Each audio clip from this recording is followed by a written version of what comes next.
canção maravilhosa. Recebi de presente de um grande amigo meu, irmão Antônio José. Grande compositor aqui em Salvador, Bahia. Canção inspirada que ele recebeu da Nossa Senhora.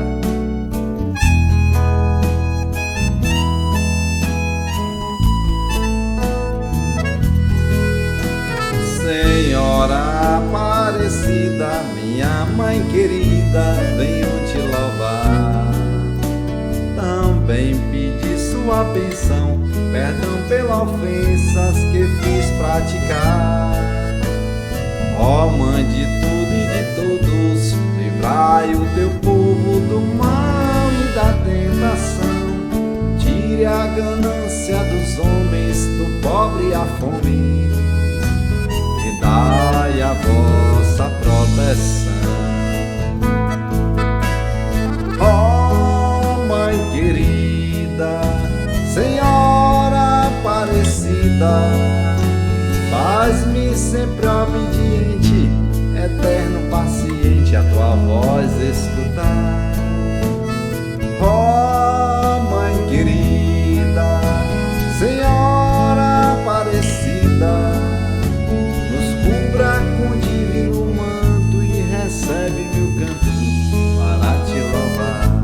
Simbora, Rio do acordeão. No contrabaixo, meu irmão, amigo Tiago, tocando essa canção maravilhosa de Antônio José. Eita, grande compositor, foi bem inspirado.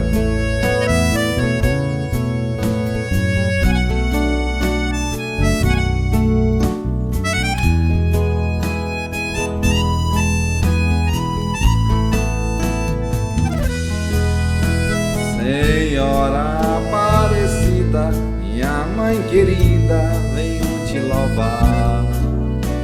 Também pedi tua bênção, perdão pelas ofensas que fiz praticar. Ó Mãe de tudo e de todos, livrai o teu povo do mal e da tentação. Tire a ganância dos homens, do pobre e a fome, dai a vossa proteção. Ó Mãe querida, Senhora Aparecida, faz-me sempre obediente, eterno paciente, a tua voz escutar. Ó Mãe querida, Senhora Aparecida, cubra com divino manto e recebe meu canto para te louvar. Grande presente, Antônio José. Você foi bem inspirado, meu irmão.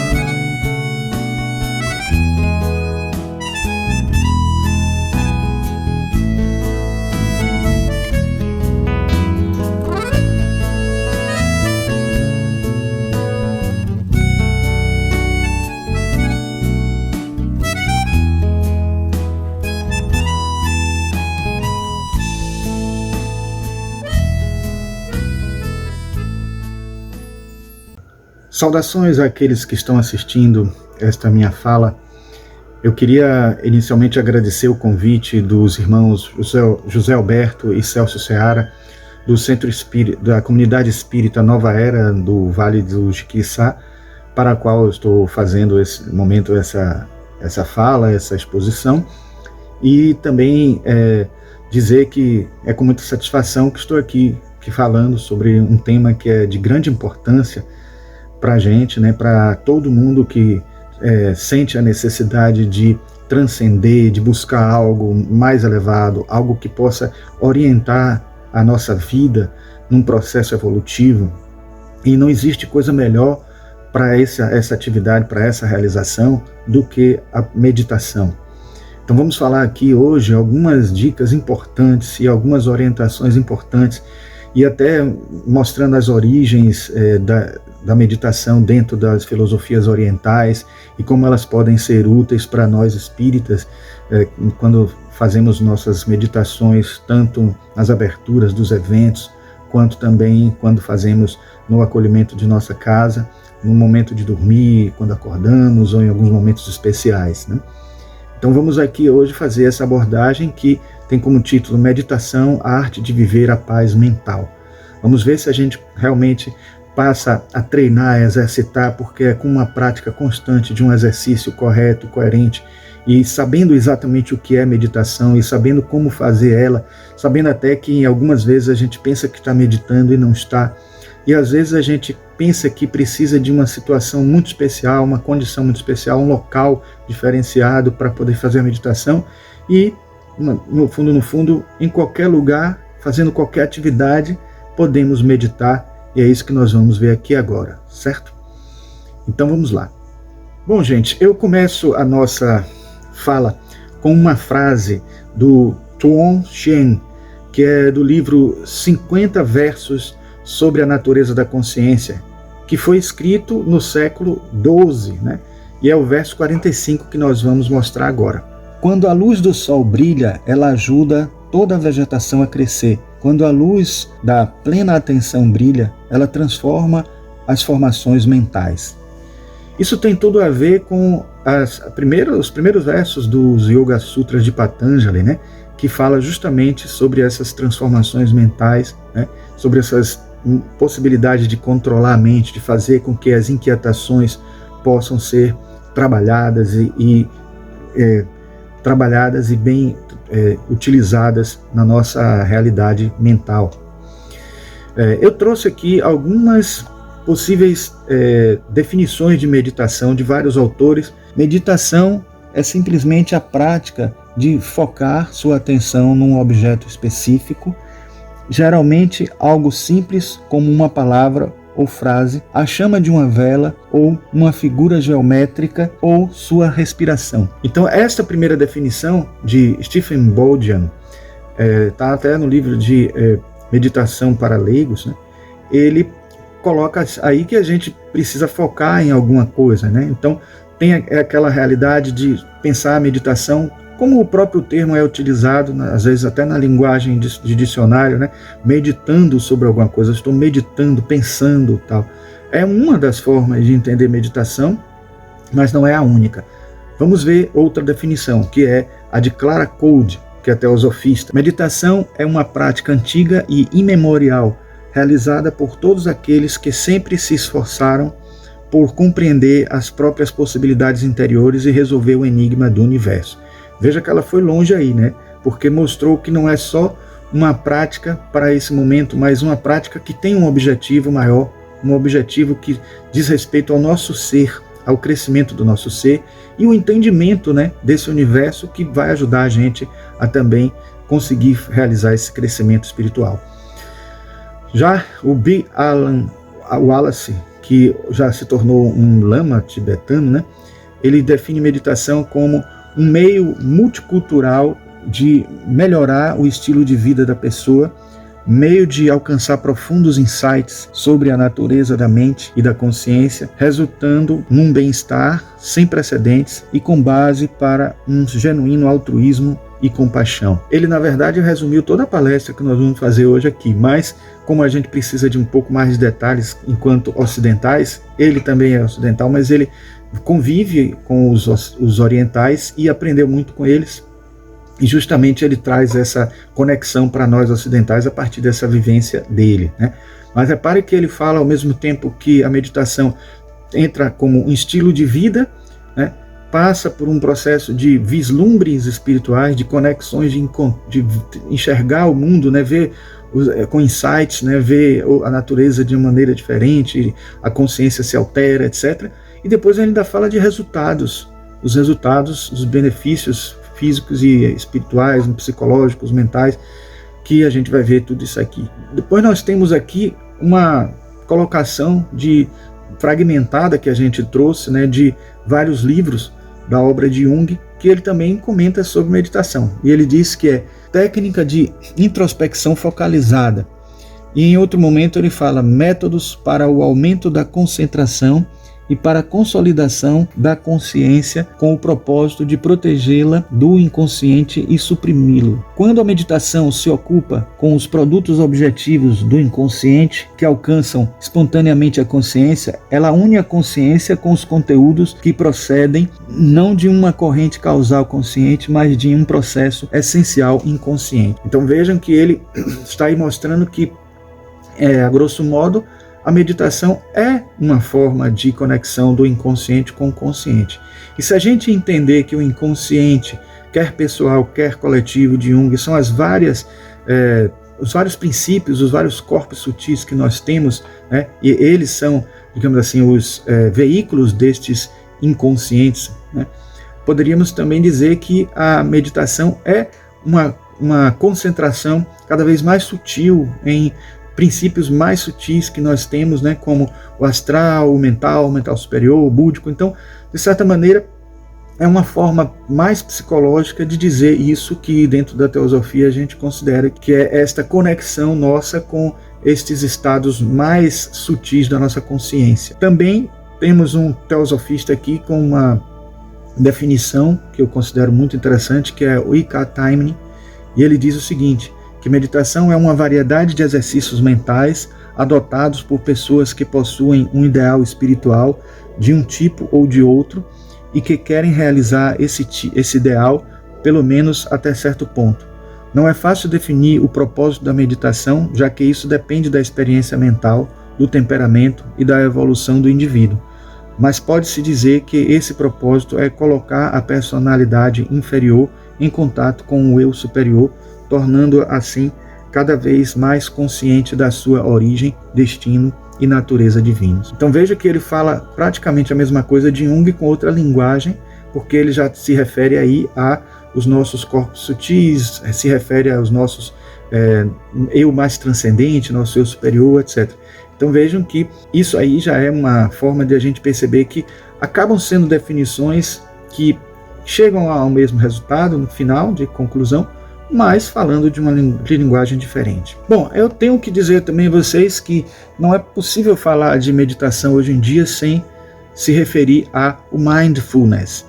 Mas muitas vezes as pessoas confundem mindfulness com meditação. Mindfulness não é sinônimo de meditação.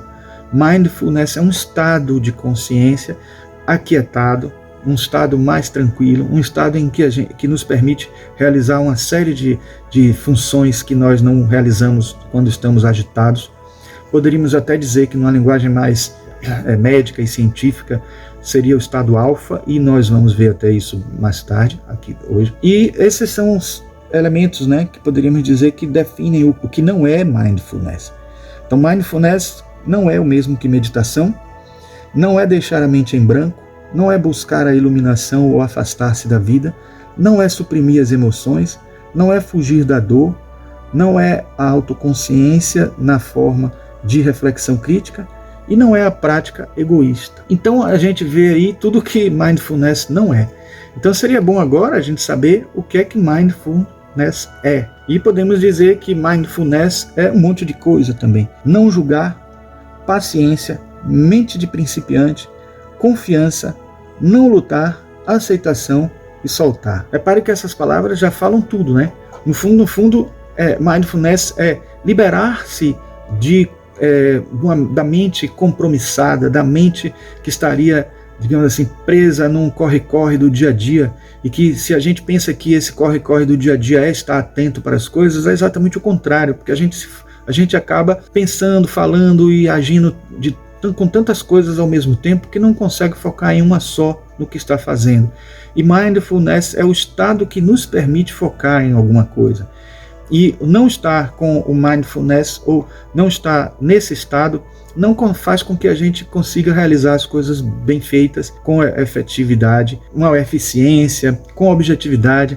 Então a gente acaba desviando e fazendo de uma maneira não muito eficaz. Existe também uma origem do que a gente pode falar de meditação também, né? Uma fonte, né? Que é dos Yoga Sutras de Patanjali. Esse livro, que tem vários autores, várias interpretações, ele fala que existem 8 membros no yoga, né? E são estes aí que vocês estão vendo. O yama, que é o autocontrole, o niyama, observâncias fixas, asanas, postura yoga, pranayama, que é a regulação do prana pela respiração, o pratyahara, retenção dos sentidos, o dharana, que é a concentração, dhyana, que é a meditação propriamente dita, e o samadhi, que é a união divina. Então, todos esses 8 membros que vocês estão vendo aí, eles são uma parte do que se trabalha no yoga, que precisa ser feito de uma maneira gradual, né, para que se conquiste esse resultado final, que é a união divina, que é o grande objetivo do yoga, porque afinal de contas yoga quer dizer união. Bom, então nesse item a gente vê que, no item 7, a gente vê que dhyana é meditação, que é uma das partes desses processos, e a gente pode dizer também a vocês que faz parte disso, desses itens de grande importância, as posturas. Claro que numa versão mais ocidental, a gente sempre diz que o ideal é vocês procurarem a postura mais confortável, a que vocês se adaptam melhor.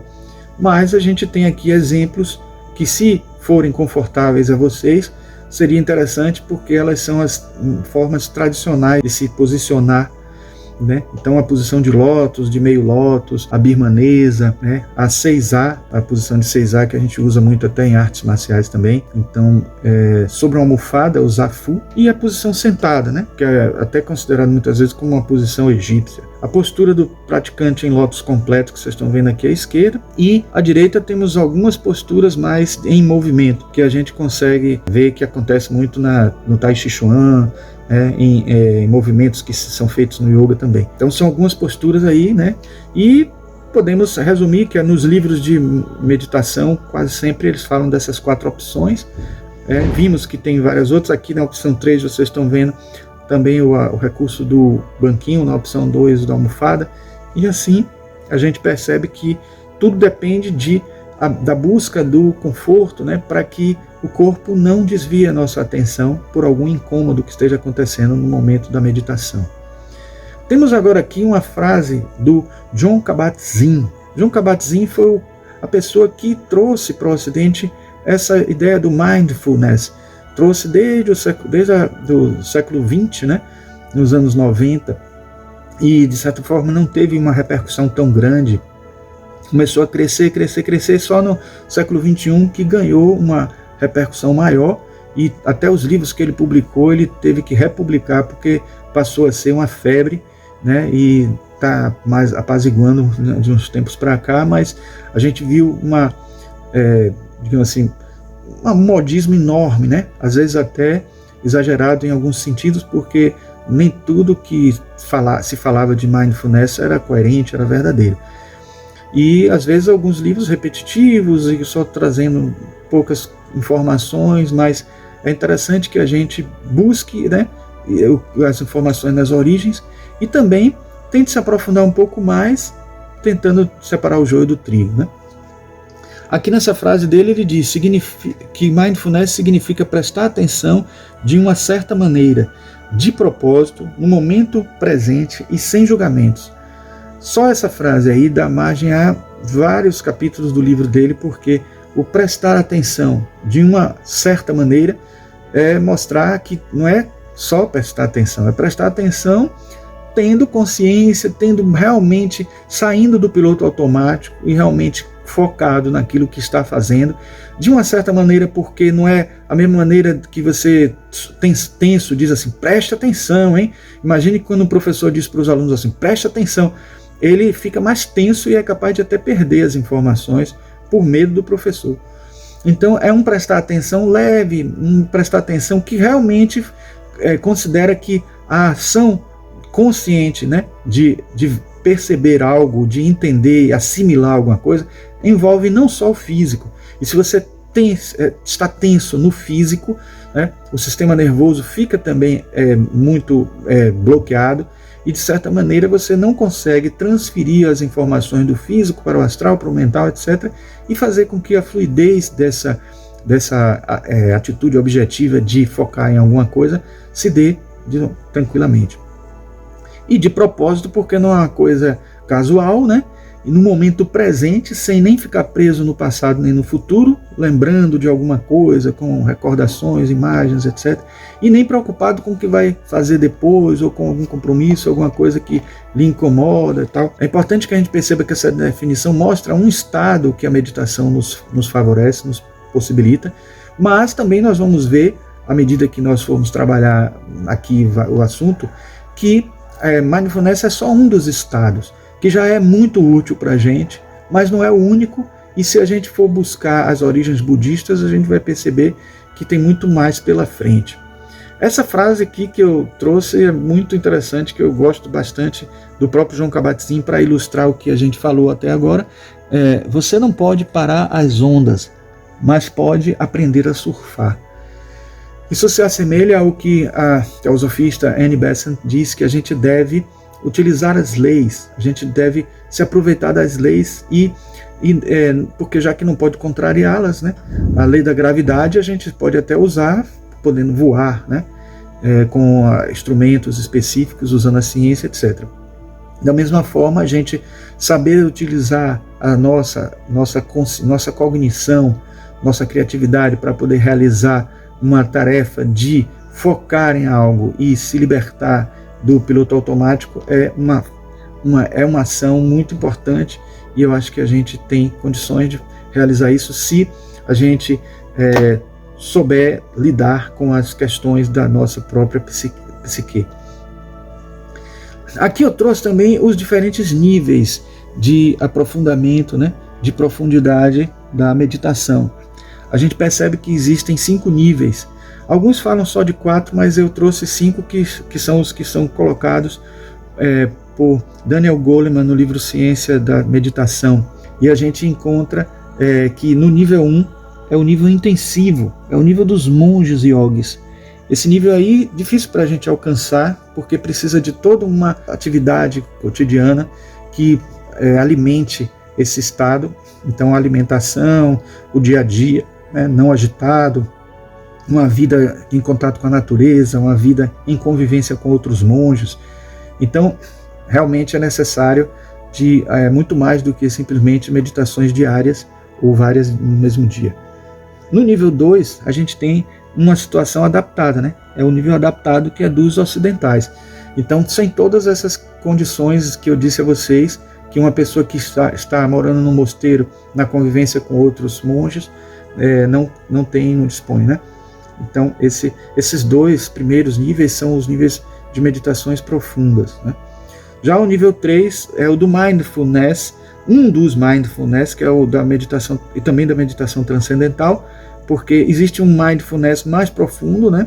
E um mindfulness chamado At Your Desk, que é um mindfulness que é utilizado nos processos de cursos de mindfulness que você tem em 8 semanas, etc. E que eles servem até, muitas vezes, por um objetivo específico, que é eliminação do estresse, ajuda no aprendizado, na educação, né? Ajuda na eliminação da ansiedade, né? Na diminuição daquele déficit de atenção. Então, o mindfulness, nesse nível 4, ele não é tão profundo quanto o nível 3. Só para vocês terem ideia que existem níveis também diferentes de mindfulness.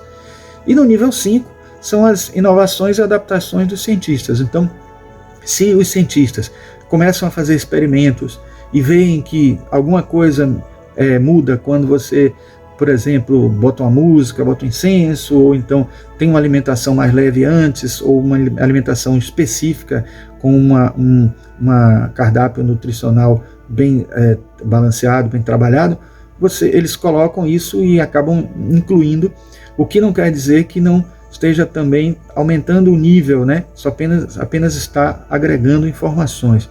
E aí temos essa observação: todos os níveis apresentam benefícios, mas estes são maiores no nível 1 e se reduzem gradualmente até o nível 5. Bom, aí eu tenho aqui um slide só para mostrar a vocês os benefícios da meditação, né, que é extraído do livro O Poder da Cura, né, da meditação de Andy Fraser, que é um organizador, são vários autores.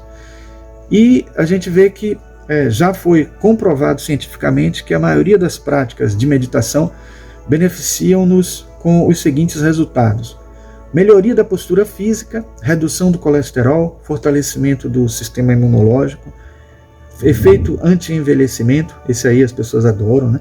Benefício para as pessoas com reumatismo, distúrbios digestivos, problemas de pele, mal de Parkinson, melhoria da atenção, da capacidade de aprendizagem, que eu já falei nesse instante, equilíbrio das emoções, diminuição dos medos, redução do estresse e das depressões, desenvolvimento da compaixão, da bondade amorosa, de outras aspirações espirituais benéficas à saúde emocional, mental e espiritual. Isso porque praticamente todos os exercícios de mindfulness têm sempre um foco, tem sempre algo a ser trabalhado, e quando é trabalhada a bondade amorosa na meditação meta, como a gente chama no budismo, a gente está focando exatamente essa bondade amorosa, e isso acaba sendo exercitado num nível que não é o cognitivo, é um nível que está acima do perceptivo, acima do cotidiano, acima da personalidade, no nível mais sutil da alma. Então é interessante que a gente, quando trabalha essas habilidades, essas condições nossas num nível mais sutil, ela é muito melhor aprendida, ela é muito melhor assimilada por nós, porque passa a vir de cima para baixo. É um aprendizado não do corpo, não da mente, no cérebro físico, etérico, mas do cérebro astral, do cérebro mental, e isso acaba sendo uma assimilação muito mais poderosa. Então é importante a gente ver agora que o mindlessness e o mindfulness são essas duas situações aí, né? O mindlessness é quando a gente está no piloto automático, no modo de fazer, né, como se estivesse andando de bicicleta, acostumado a fazer tudo, né, automaticamente, sem consciência, às vezes até deixando passar um monte de coisa, e derramando café, tropeçando, né, e porque a gente não está atento ao que está fazendo. Se está vendo o celular e atravessando a rua, imagine o que pode acontecer. Então isso é um retrato muito forte do que acontece muito nos dias de hoje. Já o modo mindfulness da atenção plena é o modo ser, é o modo em que a gente está presente, a gente está naquele instante, né, no aqui e agora, tão falado pelos budistas, e a gente não deixa passar nada porque a nossa consciência está focada. Então, os 4 fundamentos da atenção plena estão aí ditos, né? Que é o Kaya, atenção plena do corpo, que é o Kayanupassana, o Vedana, atenção plena das sensações, Vedananupassana, o Chitta, que é a atenção plena dos estados mentais, Chittanupassana, e o Dhamma, que é a atenção plena nos objetos mentais, Dhammanupassana. Então a gente percebe que esses 4 estágios correspondem justamente a uma atenção voltada a um dos princípios que nós temos, né, o corpus. Eu costumo chamar de princípios porque na teosofia a gente tem utilizado essa terminologia porque alguns desses corpos nem podem ser considerados como corpos porque não tem forma, né, não tem estrutura como nós conhecemos, né, densa, então seriam princípios. Então cada um desses 4 fundamentos estão associados a diferentes princípios, diferentes corpos sutis, e é importante que a gente perceba isso porque a gente acaba entendendo de alguma maneira mais o que é que precisa ser trabalhado e como precisa ser trabalhado, ainda que seja por um caminho que a gente desconheça os detalhes, né?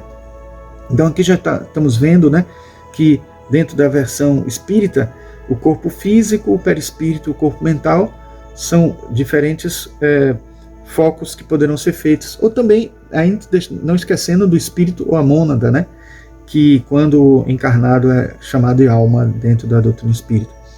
E aí temos aqui essa frase: nossa consciência pode ser comparada ao sistema Windows.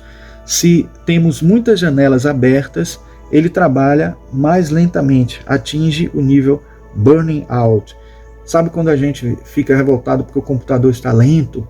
É mais ou menos o que acontece com a gente quando a gente deixa muitas janelas abertas, quando a gente não está focado, está utilizando a mente de uma maneira dispersiva, né? Sem prestar atenção nas coisas que estão acontecendo com a gente naquele momento. Como eu disse a vocês, o budismo ele tem um aprofundamento maior, porque o mindfulness nasceu do budismo, mas tem muito mais do que o budismo tem muito mais do que o que traz, né, o conceito de mindfulness. Então aqui a gente tem os estágios meditativos, né, dentro da visão budista, né, trazida do livro, extraída do livro Aquietando a Mente, ensinamentos sobre shamatha, ou samatha, segundo a essência Vajra, né, de Dudjom Lingpa, né, que é um livro escrito por B. Alan Wallace. Ele fala de 4 estágios, né? O estágio shamatha, ou quietude, o vipassana, que é o insight, o tragsho, que é o entendimento, e o togal, que é a transformação. Essencialmente, esses 4 estágios são mais ou menos o seguinte: o shamatha é a quietude necessária para alcançar o mindfulness. Então, o mindfulness estaria entre o shamatha e o vipassana, porque uma vez alcançando com a quietude o mindfulness, a gente consegue passar para o estágio seguinte, que é o estágio dos vislumbres da realidade, percebendo o mundo de uma outra maneira. Não precisamos usar drogas para isso, não precisamos usar nenhum instrumento específico externo, isso acontece de dentro para fora. Então são os insights, os vislumbres que fazem a pessoa se transformar e a pessoa começar a perceber o seu eu mais sutil. Então a meditação vipassana é a meditação que foca nas coisas já a partir desta outra visão, desta outra forma de ver o mundo. O tragsho já é um entendimento maior, então é quando a gente reúne todas essas experiências de vislumbres e passa a compreender mais do que simplesmente o que está acontecendo conosco no mundo físico, né? Conseguimos entender mais os outros mundos, e o togal é quando a gente alcança o nível mais sutil e a gente consegue processar a transformação espiritual. Então repare como esses 4 estágios são importantíssimos para a gente perceber que o mindfulness está somente aí entre 1 e o 2, e que a meditação shamatha é uma meditação que produz o mindfulness. É interessante que o Jon Kabat-Zinn e outros pesquisadores, psicólogos nos anos 90, eles criaram um chamado Projeto Shamatha, que era fazendo experiências com monges do Tibete, e essas experiências com os monges do Tibete levavam a eles perceberem que a diferença era muito grande quando havia uma vivência cotidiana da meditação em grupo e com as pessoas dentro do mosteiro e tal.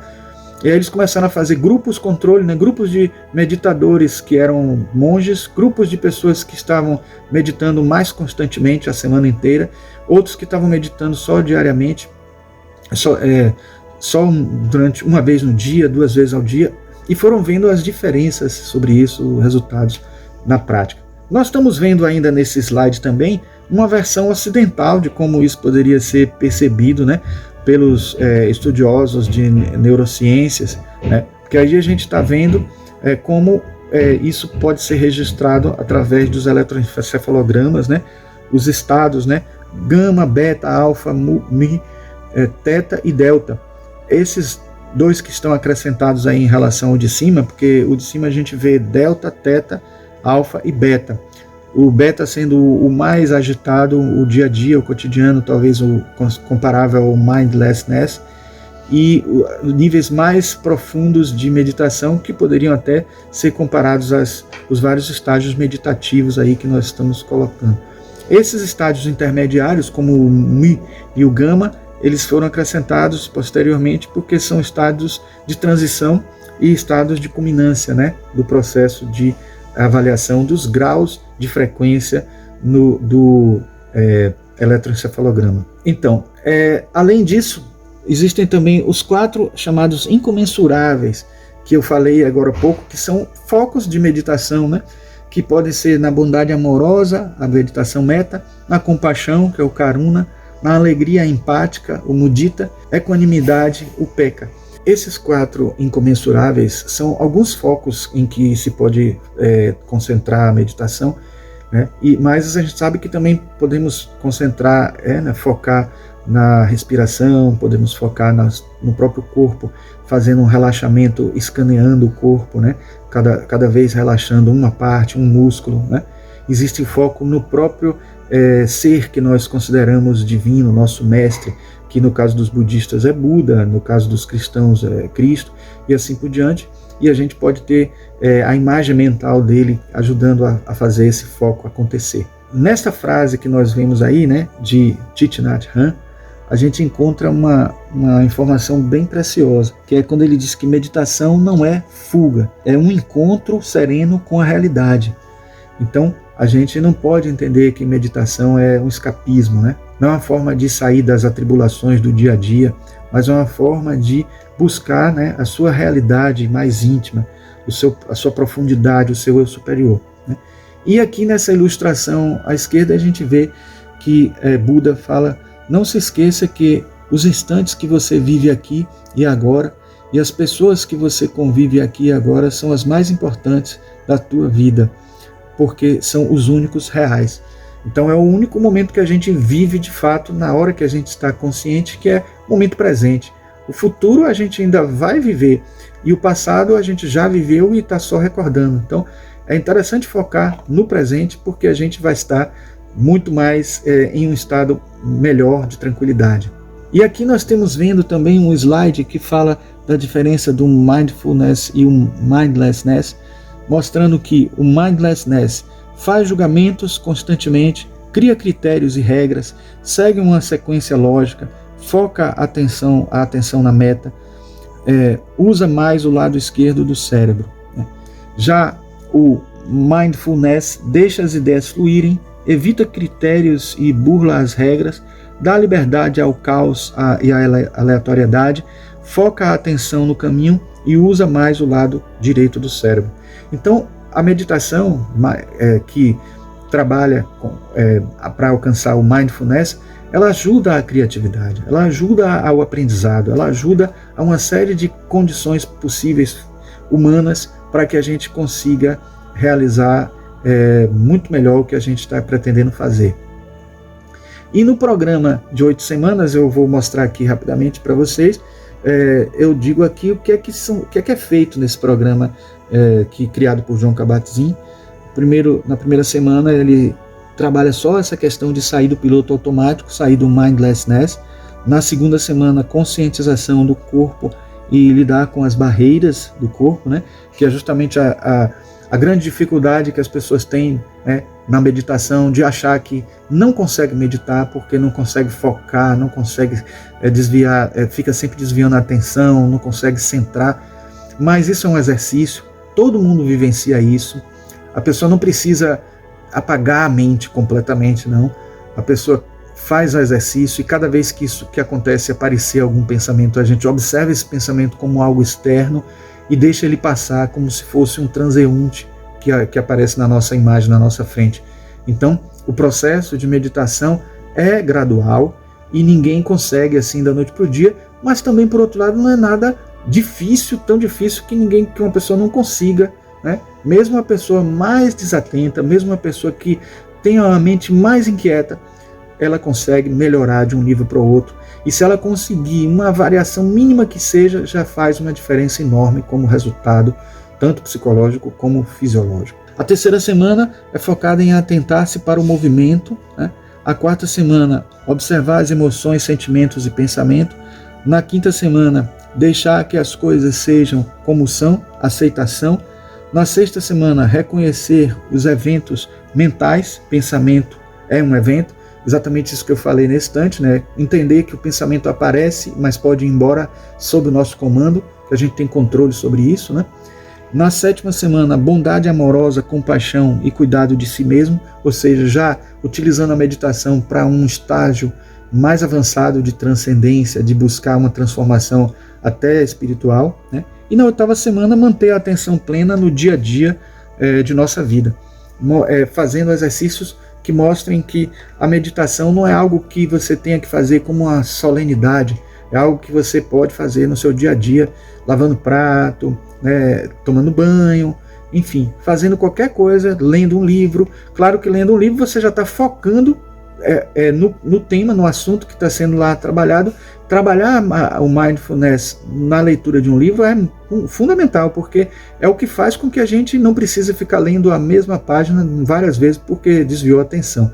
Então isso é uma grande prova de que está conseguindo realmente alcançar esse controle mental. Existe no programa de Jon Kabat-Zinn várias vertentes, né, a essas com siglas aí, né, MBSR, que é a meditação de redução de estresse baseada em mindfulness, a MBCT, que é terapia cognitiva baseada em mindfulness, o MBPC, que é parto e criação baseado em mindfulness, o MBRP, prevenção de recaída baseada em mindfulness, MBEAT, terapia de consciência alimentar baseada em mindfulness, MBSPE, melhoria da performance esportiva baseada em mindfulness, MBWE, que é educação para o bem-estar baseado em mindfulness. Então veja que tudo isso pode ser beneficiado e tem programas já estruturados para isso, né, focado nesse tipo de situação. Com isso a gente percebe que a pessoa não precisa ser religiosa, não precisa ser budista, não precisa ser espírita, não precisa ser hinduísta para trabalhar, porque justamente esses programas são programas que são com resultados detectados, verificados, e com isso conseguindo melhorar, aprimorar cada edição, e eles conseguem também, de certa forma, resultados e acabam partindo até para fazer mais de um programa desse para conseguir se aplicar o mindfulness em várias situações. Essa frase de Jon Kabat-Zinn é importantíssima, e ela diz que com o tempo, o mais importante é que você encontre sua forma única e autêntica de praticar, que pareça intuitiva e confiável, que seja verdadeira para você e ao mesmo tempo fiel à essência das antigas tradições das quais emerge o mindfulness. Então eu mesmo tenho uma prática de mindfulness utilizando música. Então eu, como gosto muito de música, coleciono trilha sonora de cinema, e a música para mim é algo que me foca muito. Ou seja, eu fico preso a cada timbre, a cada instrumento tocado, ao resultado final da harmonia, do solo da música, etc. Então eu consigo utilizar a música como um instrumento de meditação muito forte. Então a música é a própria meditação para mim. E não precisa ser uma música de meditação. Muitas vezes aquelas músicas assim mais eletrônicas, eu às vezes prefiro as músicas orquestrais, porque elas me fazem viajar, né, nesses instrumentos, e eu consigo desviar de qualquer outra coisa só focando na música. E quando a música é conhecida, eu faço um exercício também de não ficar tentando já lembrar da nota que vem depois, vivenciar o momento presente da música, aquele momento que está tocando, está chegando ao nosso ouvido. Isso também é um exercício muito interessante, porque a gente, quando conhece a música, a gente fica realmente já assim se emocionando pelo que vem depois, pelo que já sabe que vem depois na música. Então meditar com música e meditar a música são duas coisas diferentes. Então eu prefiro meditar a música. Claro que quando eu medito, botar a música também me ajuda, me favorece. Para alguns estudiosos de música mesmo, né, os próprios músicos e as pessoas que fazem música como formação, é curioso que para eles música talvez nem ajude a meditação, porque eles vão ficar tão presos em alguns momentos até o timbre ou alguma coisa, ou presos em que nota está sendo tocada, em que tom, e acabam desviando um pouco a atenção. Isso é um grande exercício também para quem faz música e quem poder trabalhar isso, mas isso no começo pode ser difícil para os músicos, né? O Dhammapada, que é o livro, segundo consta, com falas do próprio Buda, traduzido para os seus discípulos, né? A Senda da Virtude, ou o Caminho da Lei, diz o seguinte: tudo que somos é resultado do que pensamos no passado. Tudo que somos se baseia em nossos pensamentos e é formado por nossos pensamentos. Se alguém fala ou age com um pensamento mau, o sofrimento o acompanha, assim como a roda da carreta segue os passos do boi que a puxa. Se alguém fala ou age com um pensamento puro, a felicidade o acompanha, assim como a sua própria sombra, que nunca se afasta dele.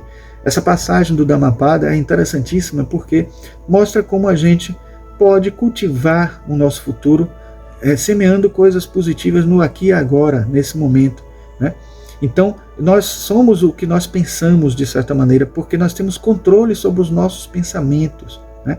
Então, é de grande importância a gente pensar, a gente considerar como os pensamentos da gente vão ser importantes nessa hora.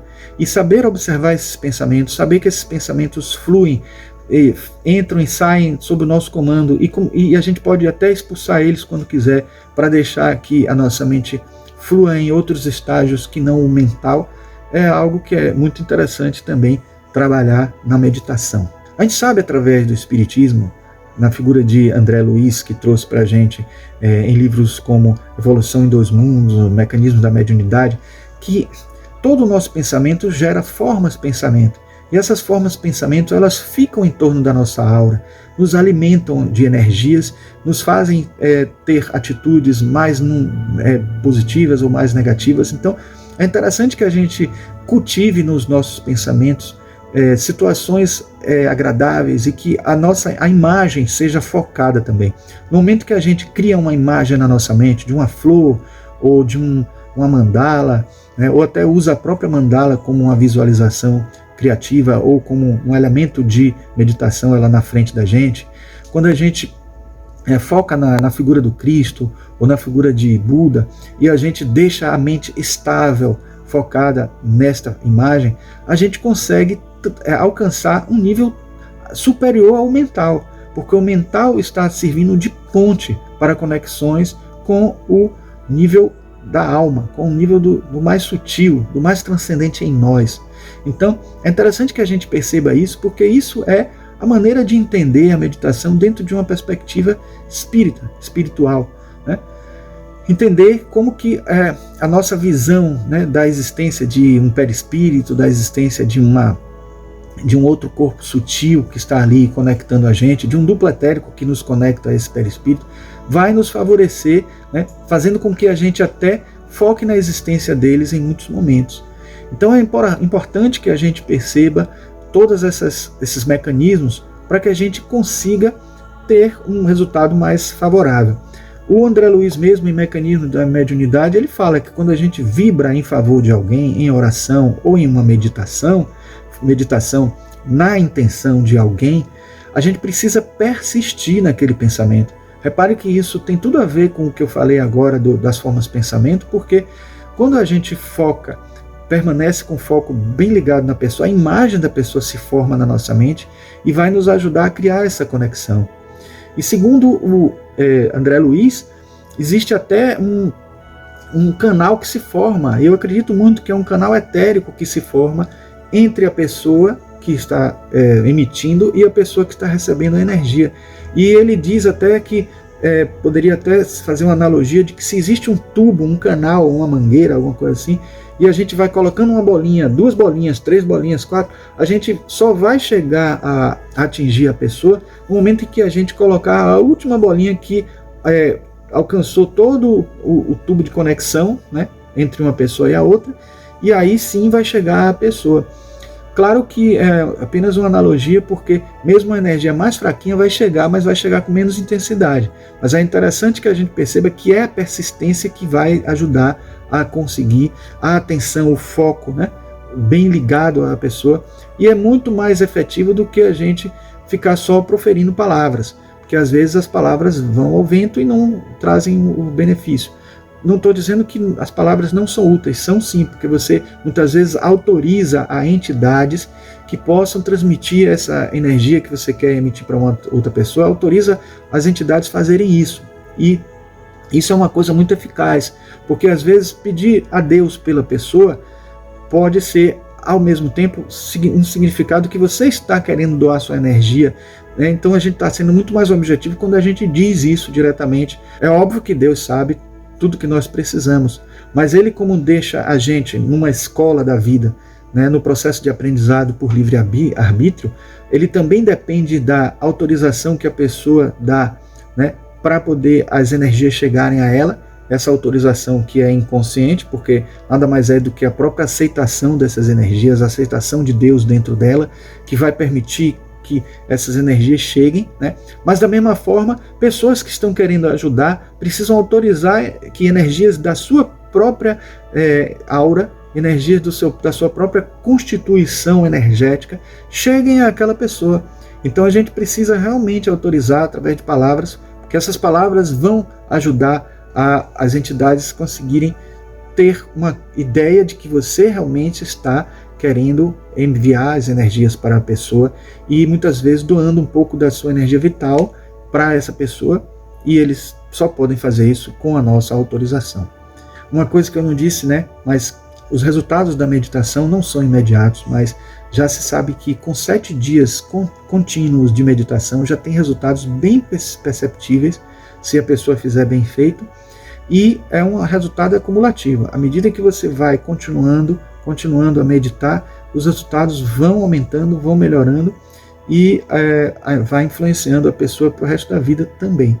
Claro que é como um exercício físico, se você se mantém em forma, você vai estar sempre ágil, em condições de atuar sobre o mundo físico.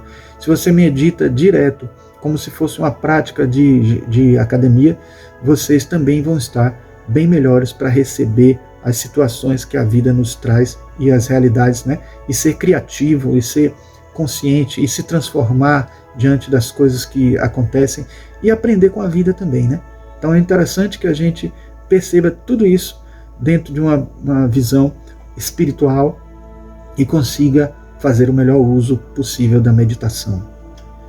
Para encerrar, eu queria trazer para vocês essa frase de Thich Nhat Hanh: muitas pessoas estão vivas, mas elas não tocam o milagre que é estar vivo. Então, gente, era isso que eu queria dizer para vocês, e mais uma vez eu agradeço a oportunidade de estar aqui trazendo para vocês essa mensagem.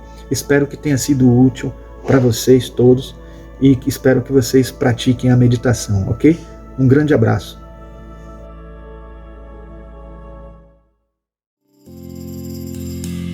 O dia vai chegar, estou me preparando, porque antevi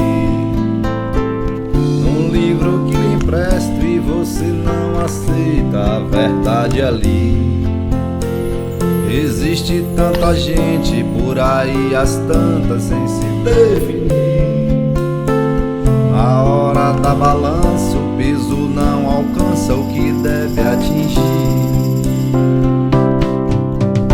Ei, homem de Deus, acorde, é tempo ainda, eis que teu tempo ainda faz uma oração. Ei, homem de Deus, deixa a incoerência em sua conferência, fale de perdão. Quem você não conhece é quem vai conferir se você passa ou não. Esqueça o seu padrinho, pois lá não tem carta de apresentação. O que vai influir é o bem que você fez ou deixou de fazer. Existe em cada instante um livro importante e você não quer ler. Ei, homem de Deus, acorde, é tempo ainda, eis que teu tempo ainda faz uma oração. Ei, homem de Deus, deixa a incoerência em sua conferência, fale de perdão. Quem sabe se o juiz não foi alvo de risos quando aqui passou, sofrendo a indiferença, pagando tributos da classe ou da cor. Quem sabe se você não vai se ver chorando, mas tirando a dor, e implora baixinho aquela mesma ajuda que você negou. A vida é uma escola onde viver é o livre, o tempo é o professor. Aonde alguns são sábios, porém até hoje ninguém se formou. A única certeza é que o dia do certo já está pra vir.